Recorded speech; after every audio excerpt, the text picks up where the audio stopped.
Hello everyone. आज हम पढ़ेंगे कविता शिक्षण का महत्व और कविता शिक्षण के सोपान यानी स्टेप्स। तो शुरू करते हैं। सबसे पहले तो शुरू करते हैं कविता शिक्षण का महत्व।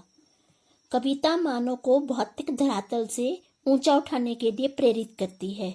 जीवन की दैनिक व्यस्तताओं में घिरकर अपने आंतरिक स्रोत से दूर हो जाते हैं। जब बाह्य संघर्ष की तीव्रता मन को आबद्ध कर लेती है और जब विचार कुंठित हो जाते हैं तो कविता मन को कल्पना के द्वारा एक ऐसे भाव लोक में ले जाती है जहां वह उन्मुक्त भाव से विचरण करते हुए गहन विश्रांति का अनुभव करता है।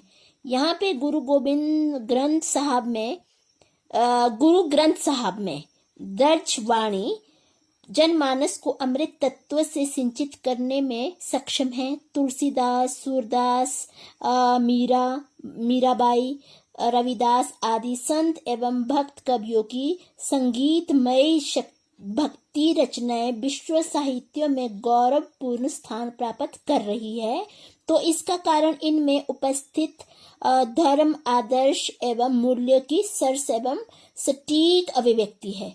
बिहारी के एक दोहे ने राजा जय सिंह को राजकार्य के दायित्व का स्मरण कराया तो भारतेंदु हरिश्चंद्र ने भारत दुर्दशा को काव्य का विषय बनाकर भारतीय जनमानस में स्वतंत्रता के लिए ललक उत्पन्न की। राष्ट्र कवि मैथिली शरण गुप्त ने भारत भारती के माध्यम से युवा वर्ग में जागरूकता का भाव दीप्त किया। रामधारी सिंह दिनकर, जयशंकर प्रसाद, माखनलाल चतुर्वेदी, सुभद्रा कुमारी चौहान जैसी विभूतियों ने यहाँ पे काव्य रचनाओं में अनेक इतिहास प्रसिद्ध महामानवों के आदर्शों को यहाँ पे प्रस्तुत किया। अंत में मैं यही कह रही हूँ कि कविता के माध्यम द्वारा छात्र सौंदर्य अनुभूति से साक्षात्कार कर पाते हैं। वे जीवन के विविध पक्षों का ज्ञान प्राप्त करके परिपक्व मानसिकता के स्वामी बनते हैं, जिनकी भावात्मकता विस्तार को प्राप्त होने लगती है। वे कल्पना एवं यथार्थ के अंतर को समझते हुए दोनों में सामंजस्य का अनुभव करते हैं। यानी कविता शिक्षण से अभिप्राय ये हुआ कि छात्रों को कविता में निहित विशेषता को प्रकट करने के योग्य बनाना है। इससे विद्यार्थी अपने अंतर्निहित भाव को कलात्मक ढंग से व्यक्त करने के योग्य बन जाते हैं। विद्यार्थी जहां गद्य शिक्षण में निबंध, कहानी, नाटक, उपन्यास आदि का अध्ययन कर साहित्य की विभिन्न शैलियों से परिचित हो चिंतन व मनन के योग्य होता है, वहां पर रागात्मक विकास व सौंदर्यानुभूति के लिए कविता शिक्षण भी आवश्यक हो जाती है। कविता जीवन के प्रति आशावादी दृष्टिकोण का संचार करती है, जिससे विद्यार्थियों में सात्विक भावना भी उत्पन्न होती है। उसकी कल्पना शक्ति विकसित होती है, जिससे वह जीवन में सुख व दुख में सम रहने की कला सीखता है। कविता द्वारा बालक में सत्यम शिवम सुंदरम की भावना भी जागृत होती है।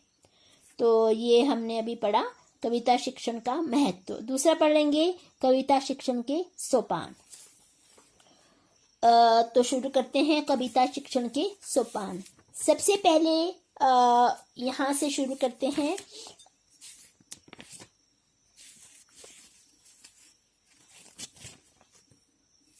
कविता शिक्षण के सोपान। यहाँ पे कविता शिक्षण की विधियों के अनुरूप हमने विधियां भी पढ़ी है। उसके अनुरूप शिक्षक जो अध्यापक होता है कक्षा में कविता पाठ के विकास की दृष्टि से विभिन्न शिक्षण सोपान निर्धारित कर सकता है। कक्षा की निश्चित अवधि में कविता शिक्षण के लिए अध्यापक को कविता की पाठ योजना पूर्व निर्धारित कर निम्नलिखित सोपानों का परिपालन करना चाहिए। सबसे पहले है विशिष्ट उद्देश्य। विशिष्ट उद्देश्य क्या होता है? मैंने आपको उद्देश्य पहले ही समझा दिया है, जिसमें मैंने आपको विशिष्ट उद्देश्य और सामान्य उद्देश्य दो के बारे में आपको विस्तार पूर्वक समझा दिया है। तो यहाँ पे जब लेसन प्लान करते हैं, जो कविता शिक्षण के सोपान है, पहला जो है विशिष्ट उद्देश्य से शुरू होता है। विशिष्ट उद्देश्य मतलब कक्षा में जो कविता करानी है उसके विशिष्ट उद्देश्य को पूर्ववत निर्धारित करके उसका अनुरूप कविता शिक्षण करवाया जाता है। यानी इसमें क्या किया जाता है कि इसमें 5-6 क्वेश्चन लिखे जाते हैं जो आपको कविता करवानी है, उसके अकॉर्डिंग वो उसमें होते हैं और उसी की स्टेप से आप आगे तक चलेंगे। और प्रस्तुत कविता के भाव व विचार ग्रहण संबंधी उद्देश्य, भाषा शैली संबंधी उद्देश्य आदि का अनुसरण करना। उसके बाद क्या होता है, पूर्व ज्ञान परीक्षण। पूर्व ज्ञान परीक्षण पीके टेस्टिंग जिसको कहते हैं, ये चलता है ज्ञात से अज्ञात की ओर के सिद्धांत के अनुरूप कक्षा में पूर्व ज्ञान परीक्षण किया जाए और इसे औपचारिक रूप से कविता शिक्षण का आरंभ होता है। पूर्व ज्ञान परीक्षण प्रश्न उत्तर द्वारा, चित्र व चार्ट द्वारा भी हो सकता है। पूर्व ज्ञान के पहले 2 या 3 प्रश्न विषय यानी काव्य से संबंधित होने चाहिए तथा अंतिम प्रश्न उपविषय अर्थात प्रस्तुत कविता से संबंधित हो। तो ये पूर्व ज्ञान परीक्षण हुआ। अब तीसरा क्या है, उद्देश्य कथन। पूर्व ज्ञान परीक्षण हो गया, उसके उपरांत जो अध्यापक होता है प्रस्तुत कविता के बारे में बताए कि कौन सी आज कविता पढ़ेंगे, कौन सी कविता की जाएगी तथा उसका नाम श्यामपट्ट पर लिखा जाता है। उद्देश्य कथन स्वाभाविक व रोचक ढंग से होना चाहिए। अब आता है प्रस्तावना। प्रस्तावना में जिस कवि विशेष की कविता की जा रही है उसका परिचय तथा उसकी अन्य रचनाओं की जानकारी प्रस्तावना में दी जाए और यहाँ पे प्रस्तावना द्वारा जो कविता शिक्षण के अनुरूप वातावरण का निर्माण किया जाए, जिसमें कविता में आने वाले प्रसंगों की व्याख्या, समान भाव वाली अन्य कविता का उल्लेख, कविता के भाव का संक्षिप्त परिचय आदि इसमें शामिल होता है। उसके बाद आता है आदर्श वाचन। आदर्श वाचन कौन करता है? आदर्श वाचन अध्यापक करता है, आदर्श पाठ अध्यापक करता है। तो इसमें कविता किसी भी स्तर की कक्षा में पढ़ाई जाए, लेकिन आदर्श वाचन सबके लिए आवश्यक हो और वो उपयोगी होना चाहिए, क्योंकि स्वस्वर आदर्श वाचन से ही कविता का स्वरूप प्रकट होता है। आदर्श वाचन अध्यापक द्वारा सही ढंग से किया जाना चाहिए। इसके लिए आवश्यक होता है कि जो अध्यापक होता है आदर्श वाचन से पूर्व कई बार स्वयं उसके वाचन का अभ्यास कर लेना चाहिए। कविता का आदर्श वाचन भावानुकूल वाणी, भावानुकूल रुचि, लय, गति, हाव भाव, अवरोह के साथ पढ़ा जाना चाहिए। तो यहाँ पे अध्यापक 2 तरह से भी कर सकता है, पाठ्य पुस्तक को बंद भी करवा सकता है और पाठ्य पुस्तक को खुलवा भी सकता है। तो 2 तरह से वो खुला। जब वो पाठ्य पुस्तक बंद करने के लिए कहता है तो इसका मतलब ये है क्योंकि अब आप सभी विद्यार्थी अपनी पुस्तकें बंद करें और मेरी तरफ ध्यान दें। तो अध्यापक वहाँ पे आदर्श पाठ पढ़ा रहा होता है तो और वहाँ पे लय, ताल, सुर, हाव भाव आदि के साथ वो पढ़ा रहा होता है, बच्चे उसका अनुकरण कर रहे होते हैं। और दूसरा वो पाठ अपनी पुस्तक को खोलकर भी वो करवाता है, तो फिर भी वही उसका वो करता है कि बच्चे उस पुस्तक को देखते जाते हैं और वहाँ पे अध्यापक उसको पढ़ाता जाता है, रुचि, लय, गति, हाव भाव, अवरोह के साथ उसको पढ़ाता जाता है। तो 2 तरह से भी वो करा सकता है। अब आता है 7 पॉइंट आता है काठिन्य निवारण। काठिन्य निवारण का मतलब था कठिन शब्द।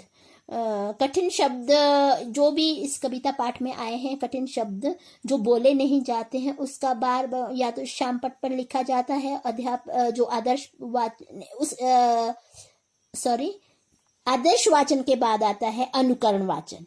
अनुकरण 6 पॉइंट आता है अनुकरण वाचन। अनुकरण में क्या करता है कि शिक्षक जो अध्यापक होता है आदर्श वाचन करने के पश्चात विद्यार्थियों से अनुकरण वाचन करवाना चाहिए। छोटी कक्षा में यह अति आवश्यक होता है। विद्यार्थियों द्वारा जो की गई उच्चारण संबंधी अशुद्धियों का निवारण साथ साथ नहीं कराना चाहिए। उसके उचित हाव भाव, लय, उच्चारण आदि की तरफ विशेष ध्यान देना चाहिए। विद्यार्थी की वाचन संबंधी त्रुटियों को अनुकरण वाचन के उपरांत सहानुभूतिपूर्ण दूर करना चाहिए। और अब आता है इसका 7 पॉइंट काठिन्य निवारण। काठिन्य निवारण का मतलब होता है जो अध्यापक ने पढ़ाया है, आदर्श पाठ पढ़ाया है, जो भी कविता पढ़ाई है, उसमें कठिन शब्दों का कठिन शब्द समझाना है, तो वो श्याम पट पर भी समझा सकते हैं। तो जब श्याम पट पे वो लिखता जाएगा और अध्यापक उसको बोलता जाएगा, और जो विद्यार्थी होते हैं, छात्र होते हैं, वो पीछे पीछे उस कठिन शब्दों को दोहराता जाएगा। अब आता है 8 पॉइंट आता है शब्दार्थ कथन। शब्दार्थ कथन, जो इस कविता में शब्दों के अर्थ यानी छात्रों द्वारा अनुकरण वाचन कर लेने के उपरांत उन्हीं की सहायता से कविता में आए कठिन शब्दों का स्पष्टीकरण करना चाहिए, जिससे बालकों का सक्रिय योगदान बना रहता है। यहाँ शब्दार्थों की जो व्याख्या अत्यंत संक्षिप्त होनी चाहिए, क्योंकि कविता शिक्षण का उद्देश्य शब्द भंडार में वृद्धि करना नहीं बल्कि सौंदर्य अनुभूति भी करना होता है। इसीलिए व्याकरण का इसमें कोई स्थान नहीं होता है। और यहाँ पे शब्दों के अर्थ भी वो साथ साथ बोलता जाएगा। तो ये श्याम पट पे भी हो सकता है, और ज्यादातर ये फ्लैश कार्ड के माध्यम से भी इसे करवाया जा सकता है। शब्द फिर अर्थ, शब्द अर्थ। तो यहाँ पे अध्यापक शब्द को बोलेगा, फिर उसके अर्थ को बोलेगा, और उसके बाद जो छात्र होते हैं उसको उसके पीछे पीछे दोहराता जाएगा। अब जो 9 पॉइंट है, 9 पॉइंट आता है भाव विश्लेषण एवं सौंदर्यानुभूति। इसमें क्या होता है, भाव विश्लेषण एवं सौंदर्य अनुभूति, ये जो सोपान में अध्यापक को विशेष तर्क रहना चाहिए कि प्रस्तुत कविता में भाव, विचार, साहित्यिक सौंदर्य संबंधी जितने तत्व है उन सभी का ज्ञान विद्यार्थियों को हो जाए। उच्च स्तरीय कक्षाओं में भाव विश्लेषण एवं सौंदर्य अनुभूति की दृष्टि से प्रसंग, व्याख्या, समीक्षा, तुलना आदि की विभिन्न विधियों का प्रयोग करना चाहिए। छात्रों की कल्पना शक्ति को जागृत करने के लिए आवश्यक प्रश्न पूछने चाहिए। और यहाँ पे जो अध्यापक होता है, ये उसका यही प्रयत्न होना चाहिए कि विद्यार्थी स्वयं कविता का भाव ग्रहण करने के लिए प्रयत्नशील हो, और ये तभी संभव होता है जब अच्छे एवं उत्प्रेरक प्रश्न छात्रों से पूछे जाएंगे। अब आता है पुनः आदर्श पाठ। पुनः आदर्श पाठ का मतलब है अब जो दोबारा से जो अध्यापक है, दोबारा से वो आदर्श पाठ शुरू करेगा, और वही स्टेप दोहराता जाएगा जो ऊपर है। कठिन शब्द है, शब्दार्थ है, यानी जो जहाँ पे उसकी कविता एक पैरा वहाँ खत्म होता है, यहाँ पे दूसरे पैरे से यहाँ पे वो शुरू कर सकता है। और जो भी उसमें वही होगा जो ऊपर उसके स्टेप जो आए हैं, अनुकरण, वाचन, काठिन्य निवारण, शब्दार्थ कथन, भाव विश्लेषण, उसके भी साथ साथ उसी तरह से होते जाएंगे। उसके बाद आता है स्वस्वर पाठ। स्वस्वर पाठ का मतलब होता है कि उसके बाद जो विद्यार्थी है उससे स्वस्वर पाठ बारी बारी से करवाया जाना चाहिए।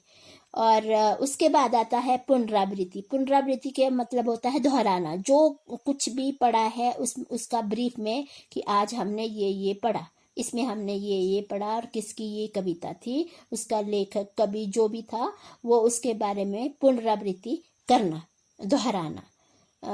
अब आता है 13 पॉइंट आता है अनुभूति या सौंदर्य बोध परीक्षण। इसका मतलब होता है, वैसे तो पुनः अनुकरण वाचन से जाना जाता है कि विद्यार्थियों ने कविता के सौंदर्य को कहाँ तक ग्रहण किया है। फिर भी छोटे छोटे प्रश्न पूछकर उसकी व्याख्यानुभूति का परीक्षण किया जा सकता है।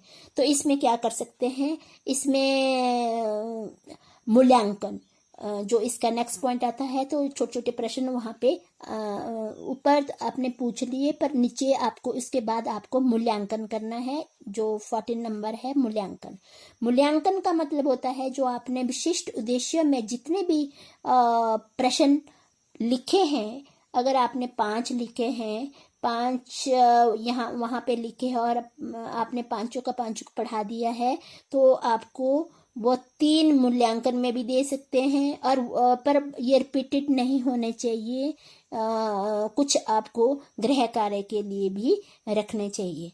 तो यहाँ पे मूल्यांकन करना है, इसमें क्वेश्चन पूछने हैं, उससे रिलेटेड क्वेश्चन पूछने हैं जो आपने पढ़ाया है। और उसके बाद आता है रचनात्मक कार्य। रचनात्मक कार्य का मतलब होता है कि विद्यार्थियों में रचनात्मक प्रवृत्ति विकसित करने के लिए उन्हें कविता कंठस्थ करने को दी जा सकती है, या फिर कविता के भाव को अपने शब्दों में अभिव्यक्त करने को कहा जा सकता है। छात्रों में मानसिक स्तर को ध्यान में रखकर रचनात्मक कार्य करवाया जा सकता है। अब जो लास्ट पॉइंट है, लास्ट सोपान है, ये है गृह कार्य। अब जो मूल्यांकन में जितने क्वेश्चन पूछे हैं उसके अलावा आप घर के लिए काम दे सकते हैं, गृह कार्य के लिए काम दे सकते हैं। तो एक अगर आपने 5 वहाँ पूछे हैं तो 3 वहाँ दे दिए जाएंगे और 2 आप नीचे भी दे सकते हैं। तो गृह कार्य के लिए भी आपने ये प्रश्न देना है। धन्यवाद।